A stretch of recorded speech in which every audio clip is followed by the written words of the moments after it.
Before you begin, remove the base enclosure, battery, and right trunk. Removal.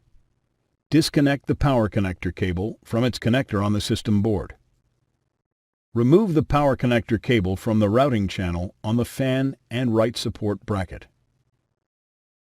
Remove the two 4.5 mm P1 Phillips head screws that secure the right support bracket to the top cover. Lift the right support bracket off of the top cover. Guide the power connector cable through the cutout and remove.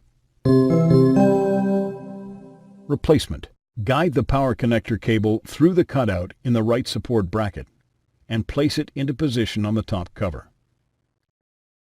Replace the two 4.5 mm P1 Phillips head screws that secure the right support bracket to the top cover.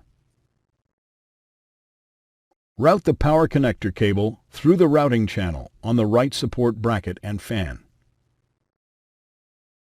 Connect the power connector cable into its connector on the system board.